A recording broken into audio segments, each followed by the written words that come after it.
everyone, welcome to the August 18th edition of the TimeformUS Pacecast. I'm David Aragon, and I'll be joined in just a moment by my co-host, Craig Milkowski. This week on the podcast, we're going to take a look back at last weekend's racing. The highlight, obviously, was the Grade 1 Alabama at Saratoga and that day of racing there. They also ran the Saratoga Derby, listed stakes, as well as the Saratoga Oaks on Sunday. We'll talk about all of those, as well as some two-year-olds that made a splash at Saratoga this past weekend. There was also a Derby prep that took place in New Jersey. Actually, the final points race for the Kentucky Derby, that was the Pegasus at Monmouth Park. We'll talk about a few races from Woodbine. Some preps for the Queen's Plate took place there. And then there was a two-year-old to watch at Ellis Park, which we'll touch upon at the end of the show. Craig, though, the main focus is Saratoga. We gave out some good ideas on the forecast last week, especially you in that last race. And that horse got the job done at a huge price. Yeah, it's always nice when you can get one like that. You don't have to be right very often when you play. I think the horse wound up 36-1 or something like that. So, if I'm right 1 in 20 times, I'm happy. And that was the case on Saturday. No, that's all you need. Really just one of those every few months or really every meet. And that was a good call by you and that horse in the last race. The feature, though, on that Saturday card was obviously the Grade 1 Alabama. And I mean, I don't really know what to say about Swiss Skydiver at this point that hasn't been said already. She's just gotten so good right now. The real question for her coming into this race was the 1.25 mile distance, but she proved that those concerns are unfounded as she just took over at the rather 3/8 pole, dominated this race through the stretch. Tyler Gaffaleone just eased her up through the final eighth of a mile. Not saying she could have run much faster, but she was really geared down at the end of this race. I mean, she was just so much better than these horses, and it's setting up to be a really fun Kentucky Oaks. Yeah, it sure is. I mean, we have quite the group of fillies this year in the 3-year-old division. They're running just as fast as the Colts on our TimeformUS speed figures, and it's a big group. So I think both of the crops are really exciting, but I think there are a lot of people out there that just want to hand any race Gamine enters to her. But given this performance and some others we've seen, including Speech, I'm not sure that's really the case. She got a 1:23 TimeformUS speed figure for the win. She really couldn't have done it any easier. And frankly, it could have been a couple points higher, to be honest, had I rated the race with all the sprints on the card. But I was a little leery of doing that, looking at the rest of the field and giving a bunch of big new tops as well. So I'm happy with the 1:23. I think it defines her performance pretty well. And like I said, she couldn't have done it any easier. So she's certainly right up there at the top of the division. And I'm looking forward to the Oaks every bit as much as the Derby personally. No, she's just a really cool horse. I remember going all the way back to last November. I think we talked about her debut on this podcast because she had done it so impressively, going 7 furlongs. And it seemed like she had sort of had some trouble finishing off her races after that, especially when they stretched her out to 2 turns initially.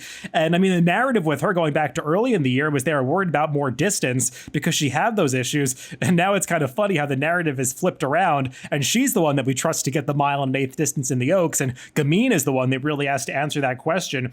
They've both run speed figures that are, I mean, really as high as you're going to see for 3-year-old fillies coming into a race like that. So it's really setting up to be a fun matchup between these two. I can't say ahead of time which one I would give the edge to, but like you, I think it's going to be a real horse race. I wouldn't just concede this one to Gamine. As impressive as she's been, she's facing a real test in this race, and it's not like Swiss Skydiver's run that much slower than she has. No, and I mean, she pressed a quality speed horse in Crystal Ball. I do think Crystal Ball was a little distance challenged here and packed it in, rightfully so. But it's not like they were setting an easy pace up front. It was a pretty strong pace for the distance, and she held on pretty well. I do want to mention Bonnie South. I thought she ran quite well in this spot. She had disappointed a little bit in her comeback in the Ashland after not running since March. I thought she'd run a little better that day. But she, while no threat to the winner, I really liked how she was finishing off the race, and she looks like another talented 3-year-old filly. Yeah, I'd give a shout out to her as well as Harvey's Little Goyle. I thought they both ran very well in this race. Harvey's Little Goyle actually ran a very similar race to the race she put forth in the Busanda, going all the way back to February, where she made a really impressive middle move around the half-mile pole. She was the one that tried to challenge Swiss Skydiver, although she could never really get close. And I think having made that early move made her vulnerable to Bonnie South picking her up in the stretch for second. But I thought both of those fillies ran really well in here. Bonnie South seems like one that wants every bit of that 1.25 mile quarter distance. She's probably not going to get it again anytime soon, perhaps not until she's a 4-year-old. But they both really stepped forward here. And in a normal Alabama, they would probably be the top 2 finishers. They just ran into a very talented filly in Swiss Skydiver. Yeah, I'm pretty confident saying that either one of those two probably would have won the Coaching Club of America Oaks with a similar performance. And I would also go so far as to say that Harvey's Little Goyle probably would have won another race we're going to talk about a little bit later that took place in Saratoga on a different surface. We'll get to that in a little bit. But first, let's move on to the other stakes race on Saturday. That was the Saratoga Derby Invitational for the 3-year-old males going 1 3/16 on the turf. And this one was just a wild stretch run with a blanket finish. Domestic Spending got the job done. I think he benefited from making the first move into this race and taking it over at a important point in the stretch, because there were some horses that had trips, some horses that just got moving a little bit too late at the end of this race. He got the trip and he got it done, but there was a lot going on in here. There was. We talked about this race on the forecast as being one that was wide open, and looking at the chart of the race after watching it, I don't think there's any doubt it was. Depending on trips, I think 3 or 4 different horses probably could have won this race. And it's one worth watching and making trip notes and looking for some horses coming back. I'm not knocking Domestic Spending at all. He took advantage. He showed good tactical speed, which we hadn't seen from him his first time in the States. And ran well, or last time out, I should say. But there were some trips. Gufo had a bit of a hard break, hard bump at the break. He was flying at the end and really looked like he is one of the top horses. And Colonel Liam, who I know we both liked, really got hit hard at the start. I think it did him no favors whatsoever. And you know, he understandably kind of made a middle move and got tired late, but I thought he ran very well also.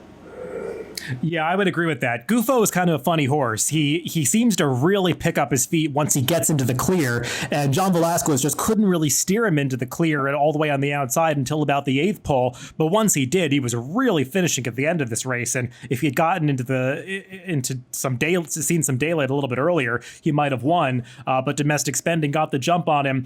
I totally agree with what you said about Colonel Liam. I think there's another scenario where Colonel Liam would have won this race, because Domestic Spending really got the trip that I think they would have wanted for Colonel Liam. He just broke about a length slowly and then got bumped from both sides thereafter, so he was out of position right from the start. I didn't see a major excuse for Decorated Invader. He was kind of the disappointment of this race, and we talked about it on the forecast last week that he really didn't have any kind of speed figure edge coming in, and he had beaten some lesser competition, done it impressively, and I think people just sort of overrated him because he had all those victories, and he hadn't really compiled a much better resume than anybody else, and he was sort of exposed here. Yeah, he's the kind of horse we talk about on the forecast a lot. Or on the Pacecast and the forecast. He wins races, but he hadn't run particularly fast. And I think it's often worth taking a shot against those horses at a short price. There are plenty of times they're going to beat you, but when they don't, and when they run the same figures and get beat by developing horses, that's how you wind up with 7-1 winners in races like this. Yeah, I will say, I mean, this race didn't get a particularly impressive speed figure overall, and it reminds me of the group of 3-year-olds we had last year, when we had, the Digital Ages and the Henley's Joys, and these horses that just kept beating each other in different races. Didn't matter what the race was, they just throw them up in the air, it'd be a different finish next time, and I don't know where we'll see these horses again, but I assume they'll stay with straight 3-year-olds for now before facing the older horses, and I feel like we could have a totally different finish next time because it's so dependent on the trips these horses get. Yeah, it's true. And just from a figure making standpoint, I don't remember if I even mentioned it. It was a 113 for the winner, 112 for the next 3 finishers in the field. One thing that's different on turf and something to keep in mind with these 3-year-olds is, as most speed figure makers do these days, we don't really use pars. We use the projection method. With turf races being so closely bunched up, it's really hard to kind of get that explosive figure until a horse runs away from the field or just does something special where they finish the race a lot faster than everybody else. So as long as we keep seeing these horses finish in a tight group finish, it's unlikely that the figures are going to seriously elevate, and rightfully so. I don't think any of these horses would be ready to tackle older yet at this point. They probably would be non-factors, just like we saw last year at the end of the year. And if we didn't think the speed figure was that impressive with the 3-year-old males, that was certainly the case with the 3-year-old fillies who ran on Sunday in the Saratoga Oaks. Same conditions, just for the fillies. Again, an ungraded stakes race, $500,000 on the line. I made that comment about Harvey's Logoyle, perhaps having had the ability to win this race, had she not run in the Alabama, though it worked out anyway for Belmont because he got the job done with Antoinette. I mean, I never really thought of Antoinette as one of the top horses on either surface, but I think it just kind of speaks to the fact that I don't know where these 3-year-old turf fillies are. Some of the ones that we've seen earlier in the year that have shown ability, they weren't in this race because Antoinette got the job done over a lackluster field. Yeah, I was surprised. I remember looking at the entries, and the first thing that jumped out at me was there were no Chad Brown horses in here, which was pretty surprising. Maybe it's a lack of a grade. I would imagine by next year these races will have a grading given the money that they're giving away. But just a so-so group. She got a 109. Antoinette did for the win, 107 for Stunning Sky. In behind. This was a race where we had a race rating going into the race of only a 105. So it kind of told you it wasn't the strongest field, and it came out with a 108 after the fact race rating. So just not the strongest group. And as these horses advance back into graded competition, I'd be looking for somebody to beat them, to be honest. Yeah, it was just weird to me that there was such a lucrative purse on the line. And I mean, I don't know who Chad Brown would have had to run in this race. I think he just has a weak year with the 3-year-old fillies. But I mean, where was Sweet Melania and Highland Glory, who ran in that race at Belmont? I mean, Sharing, I know she went over to Royal Ascot, so maybe she's needed some time to recover. But it just seems like there are a lot of horses out there that I don't know if they're pointed to different races or if they had setbacks, but they weren't in this race. And Antoinette got the job done. This didn't strike me as the kind of race where I'd want to bet these horses moving forward if they wind up in a tougher spot. No, and the pace was very even throughout on our figures, but it's tailed off just slightly at the very end. So it's not like it was a slow pace, and you could maybe give some of the closers a pass for that. And Antoinette was actually pulling away a little bit at the end. So if I had to put a grade on this race, I'd maybe make it a grade 3. And maybe the lack of a grading is what kept some of the top shooters away in the division, and they're looking to spots where they can run for a graded stakes win. That's the only thing I can figure here. Let's move from the 3-year-olds on the turf to the 2-year-olds on the dirt and talk about the Grade 2 Adirondack from earlier last week at Saratoga. This race was won by Thoughtfully for Steve Asmussen. Not the fastest race when measured against the clock, though Thoughtfully did win it in a visually impressive fashion. I just don't think there was a whole lot behind her, and I believe there are actually some 2-year-olds we saw in maiden races this past week, even just at Saratoga, that are going to be better than Thoughtfully in the future.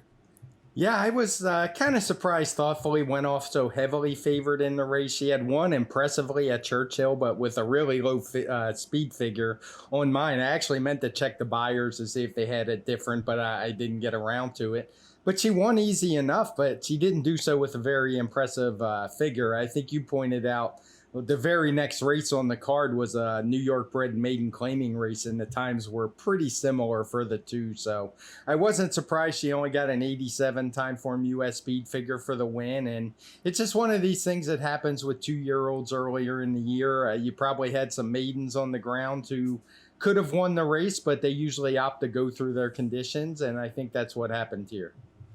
I know people love to criticize these summer 2-year-old stakes races. I mean, it just depends on who's broken their maidens at this point. Sometimes the strength at Saratoga is in the maiden races. Sometimes it's in the stakes. Sometimes it depends on the division. We saw a very strong edition of the Saratoga Special last week. Not so with the 2-year-old fillies this week. And I just think we're seeing some stronger maiden races with the 2-year-old fillies. They're just not ready for the stakes yet. And we'll get to one that was impressive on Sunday in a little bit. But I didn't think that Thoughtfully was beating much in this field. She is bred to get better with added distance. She's out of a Phipps family. Her second dam was that good horse Furlough back from the 90s. But she's going to have to really improve to maintain her advantage in these stakes races moving forward. Also, During the early portion of the week at Saratoga, we saw another stakes race, this one on the turf for the older fillies and mares. That was the Perfect Sting. Pretty competitive group signed on for this one. Chad Brown had a few in here, but it was won by Christophe Clouant's Feel Glorious, a horse that I know both of us have been fans of at different times in the past. I thought what made the difference for Feel Glorious in this race was the ride from Junior Alvarado. Feel Glorious is a horse that can get a little bit rank in her races. She really needs to be kept covered up to relax, and Junior kept her covered up for almost too long. She was sort of in trouble coming into the 8th pole, but he got her out with just enough time left, and she was able to run them down at the end. Yeah, he did. You pretty much said my thoughts exactly. I think the ride is what got it done. He kept her covered up, got through at just the right time. She was up close to the pace throughout, only a couple lengths off of it. It's a pace that we have coded in blue at nearly every fraction other than the opening quarter, and that was right on the borderline. And she was able to get through for the win. Not a whole lot to say about this field. It was kind of interesting. I do remember when Secret Message won the Mint Julep. I was really surprised how low the figure came back that day, but she hasn't really done much since, so I'm not too surprised about that. And you know, this was what it is. It is what it was, a listed stakes race. I don't think we really saw any graded stakes horses in here, and just a solid group of fillies and mares.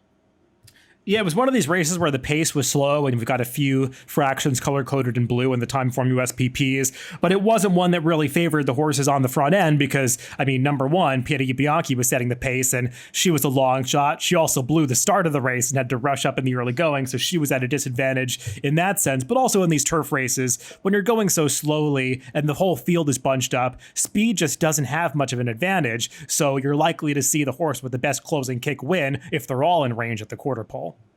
Yeah, it's something we talk about a lot in these slow-paced turf races. I just don't think it gives the advantage that some of the riders seem to think it does. I think you're better off being clear, but still setting a fairly solid pace at the very least, just to take some of the starch out of the late kick of the closers, because otherwise you're just at their mercy turning for home.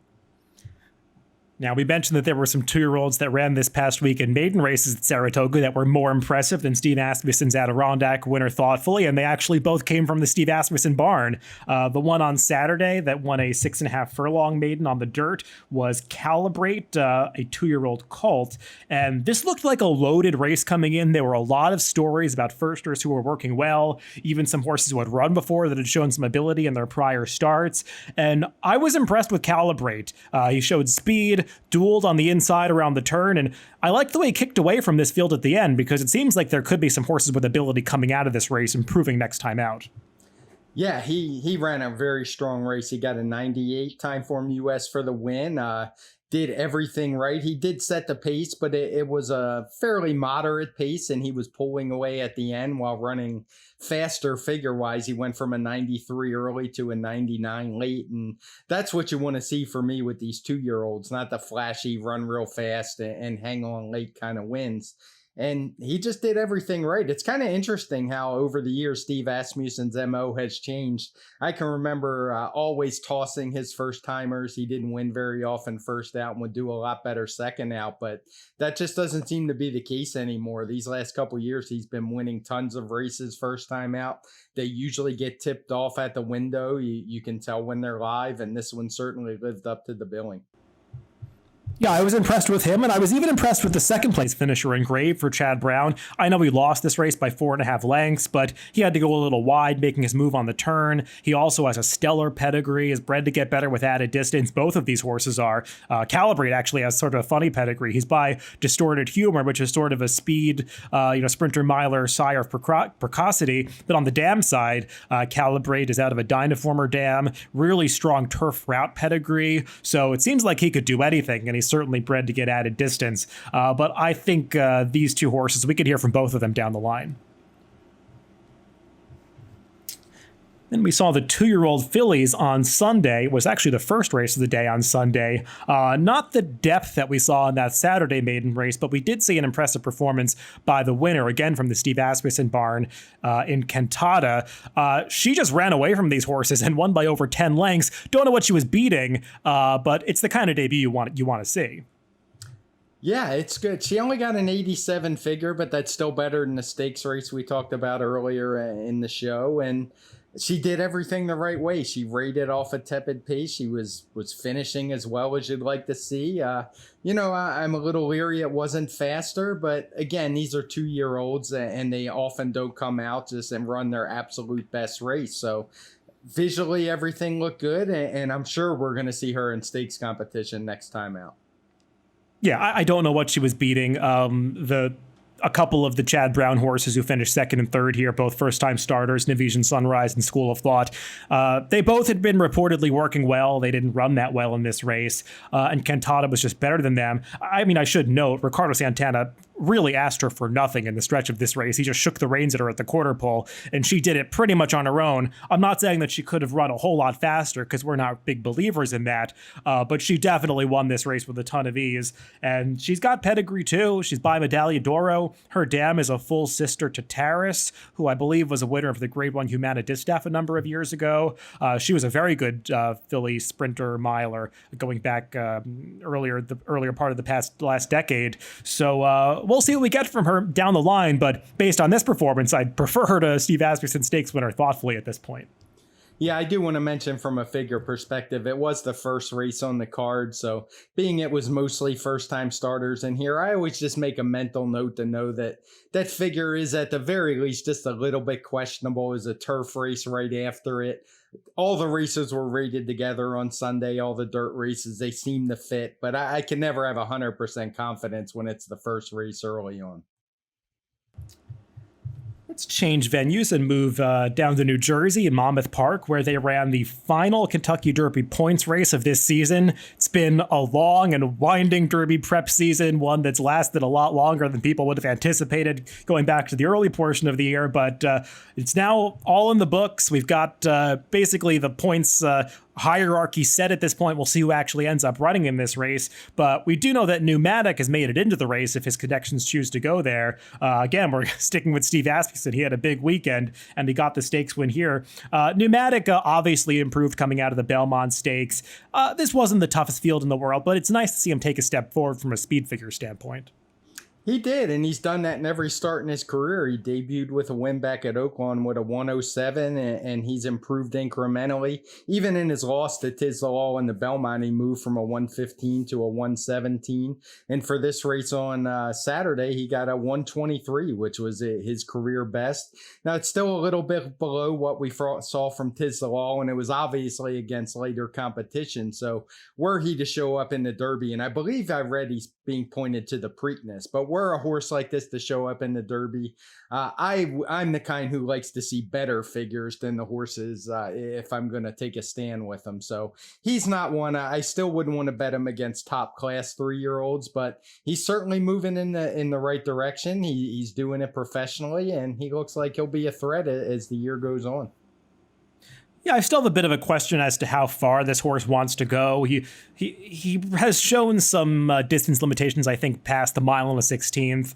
And even going that far, it seems like he gets a little bit leg weary at the end of these races. I do want to give a mention to the runner-up in here, Jesus' team, who is sort of this overachiever who started out in claiming races, switched into that Jose D'Angelo barn down in Gulfstream over the winter, and he's just, I mean, he's the most improved 3-year-old I think we've seen this year, considering where he started and to where he's gotten now, getting a 119 TimeformUS speed figure for finishing second in here. And he arguably had a tougher trip than anybody else because he had some trouble into the first turn. Paco Lopez actually had to ride him to go from last up into fourth by the time they got on the backstretch. And he stayed on really well at the end of this race. He's got some stamina breeding on the bottom side. I'm not saying he's the kind of horse that I would pick to win the Derby if they choose to go there. I mean, he has the points to put him on the bubble based on his fourth in the Haskell 2-back. But he's a horse to watch in some of these lesser races down the line.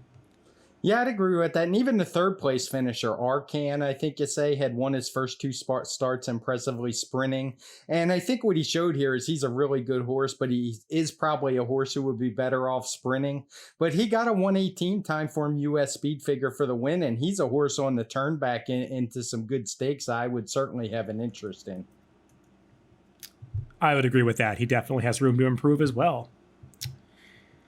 Let's move north of the border to Woodbine to talk about their Saturday card. They ran a bunch of stakes. We're going to mention three of them. The highest speed figure that we saw anywhere in North America this weekend was earned by March to the Arch in the Grade 2 King Edward. March to the Arch is just a really cool horse. It seems like he dances every dance for Mark Casse. Doesn't always get the job done, but he's usually somewhere around at the finish, and he really put forth one of his better efforts going the one-turn mile here. He did. He got a 127 Timeform US speed figure for the win, which is the best figure he's run. It kind of caught me by surprise a little bit, to be honest. I was like, wow, that's pretty high for him. But looking through the chart, it kind of makes sense. He's getting rewarded a bit for his fast finish. And when you see that the pace setters early who were 1, 2, 3 wound up finishing 2, 3, 4, he's the only horse who really made any kind of late move in the race. So I think that's where that big figure is coming from. Yeah, I don't have a problem with the figure. He's a horse who's shown ability in the past, and he's been close in Grade 1 races, hasn't quite gotten it done before.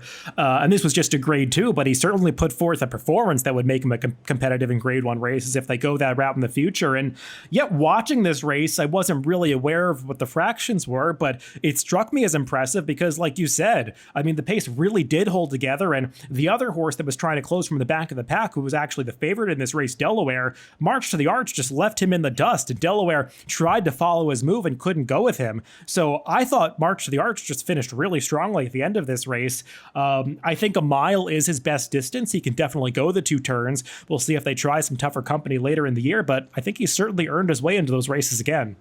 Yeah, I'm wondering if he'll show up for the Woodbine Mile. It seems like a perfect fit. He obviously likes the course. Since you brought it up, I do want to mention Delaware. It does pay sometimes to take a shot against these Chad Brown horses because, in my opinion, that horse had absolutely no business being the favorite in this race. He had never run a race that was even really going to make him competitive in here, and that's exactly how it turned out. It looks like Chad Brown was just taking a shot with a horse who he knew couldn't win in stakes in New York and tried something else, and it just didn't happen. And I thought 2-1 was really silly on this one. Yeah, a bit of a disappointment, as you said, and sometimes at other tracks they just see that Chad Brown name if he ships in, and those horses just routinely get overbet regardless of their PPs, and that was the case. And also couple that with the fact that March to the Arch, we've talked about this in the past, he often doesn't get the respect he deserves because he's not the kind of horse that wins that often. Mark Casse will run his horses quite a bit. They basically are in activity every month during the year, and that means that they'll not always win, but often run well, and that's the case with March to the Arch, and he's just a really good horse when he shows up and finds the right field. Let's move on to a couple of 3-year-old races at Woodbine that they also ran on that Saturday card. I think the one that turned the most heads was the Woodbine Oaks, which was won by Curlin's Voyage in a pretty impressive victory here. She was beating the 3-year-old fillies, but I know there's some talk after this race that they're going to try the boys in the Queen's Plate, and she could arguably be the favorite in that race based on her overall resume. She was a good 2-year-old as well, and I was impressed by this performance. I know the pace was fast, but she made a pretty early move into it and was able to see it out at the end. Yeah, I was going to say the same exact thing. The visual, I think, does more justice to her than what the speed figure does in here. I thought she ran very well. She got a 108, which would make her competitive. It's in the Queen's Plate. And it's also a figure that's better than what we're going to talk about from the plate trial in just a minute. But I really liked how she did it. She was able to come through traffic. She made an eye-catching middle move to get into contention and just held sway down the lane. And I thought this was a really good effort. And if I had to pick a winner right now of the Queen's Plate, it would be her, assuming she goes. We've seen many fillies win that race over the years, and she certainly could add to it. Yeah, I was reading the quotes in the DRF article recapping this race, and Patrick Husbands was saying, oh, I really had to get after her at the end of this race to hold on. I had to ask her for her best because she was getting a little leg weary there, and that was probably because you made your move at the half-mile pole. Sometimes that's the way that works out. These horses aren't machines. But yeah, like you said, she moved really early. She traveled strongly into the race prior to that. I liked what I saw from her. And she also came through on the inside, which a lot of horses are reluctant to do, but she had no problem with about that. So I was impressed by her. And as you said, I kind of preferred her to the horse that won the plate trial against the 3-year-old colts. That was Clayton. Now, I think Clayton's a pretty talented horse. I just wonder if he's really a Queen's Plate kind of horse, if he's going to be able to handle the 1.25 mile distance, because he was impressive sprinting in his debut, and I'm just not sure the 2-turn distances really suit him. Yeah, he's kind of been talked about quite a bit as a Queen's Plate horse ever since his 2-year-old season, listening to various podcasts and reading articles, but I haven't been blown away by Clayton. Now, granted, I mean, he's done little wrong. He's won 3 out of 4 races, but it's just not all that impressive. He got a 106 TimeformUS speed figure from me. The field he faced wasn't as strong as you asked me, so I'm not as high as him as I am on the filly. Certainly a talented colt, and I'm hoping he'll be the favorite based on my opinion, but I have similar reservations that you do. I'm not sure he's a horse that wants 1.25 miles. Yeah, I say that not based so much on his pedigree, because he's certainly bred to go a 2-turn distance, but early on in this race, he was really reluctant to settle, and Rafael Hernandez was trying to get him to slot him behind some horses, but he didn't want to do it. He was throwing his head about. He was trying to angle around those horses, kind of disobeying his rider's instructions coming onto the backstretch. Just not the kind of horse that, to me, is going to settle well enough to get the 1.25 mile distance. And you saw it in his finish of this race, because it looked like at the quarter pole he was going to take this race over and win easily. And I think some of those early antics caught up with him at the end, because he had trouble getting away from his rivals, and actually Halo again almost came back on him at the end to beat him. So I wasn't that impressed, just based on the bad habits that he showed early in the race. So we'll see if he can overcome those in the future. But like you, I preferred the filly. And this was a race that we don't have coded in blue as slow pace, but it was right on the borderline. As a matter of fact, the only thing that kept it from being blue is the fact they didn't finish all that particularly fast given the early fractions. I mean, the opening quarter mile for the race was only an 85 on the TimeformUS piece figure scale. The race wound up being a 102, so I would have expected to see a little more through the lane personally.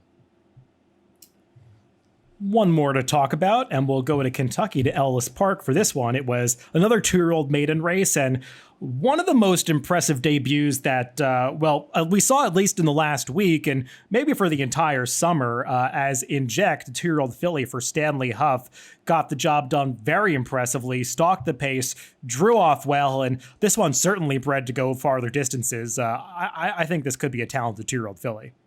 Yeah, she looked really good doing it. She won easily, and I looked up her pedigree after I saw you had put her on the rundown, and she's a half to Taprit, the Belmont Stakes winner, or Taprit, the Belmont Stakes winner. I think he also won the Tampa Derby, if I remember. So she's certainly one that looks like she could go plenty longer. I had the speed figure written down. I think it was a 96, I believe.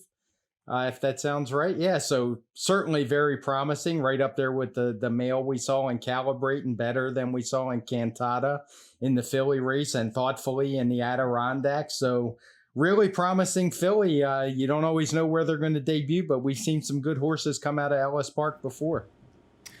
Totally, and especially this year, it seems like the product is pretty strong, especially in some of those 2-year-old races. It seemed like there were some well-meant maidens in this field, and Inject just took them apart. It's a funny pedigree, because she is a half to Taprit, that Belmont Stakes winner who just wanted to run all day. Her dam, though, was a pretty precocious 2-year-old. Her dam, Appealing Sophie, actually won the spin-away for Steve Asmussen, so her pedigree really could go either way. She is closely related to Taprit, though, because she's bifrosted, who, of course, is a son of Tappet.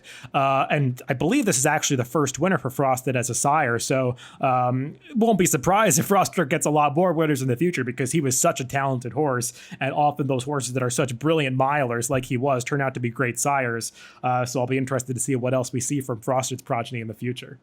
That's it for the podcast this week. Those are all the races we had to recap. A bit of a light week. Most of the action was at Saratoga. We'll have plenty more to talk out in the future, and I think we'll be able to loop in Del Mar next week because they have a big weekend coming up with the Pacific Classic being run there on Saturday. I know Maxim Security is going to be the favorite in there, but I'm sure they'll be running a ton of stakes races, and we'll talk about all of them. If not on the forecast this week, maybe we'll touch upon it a little bit.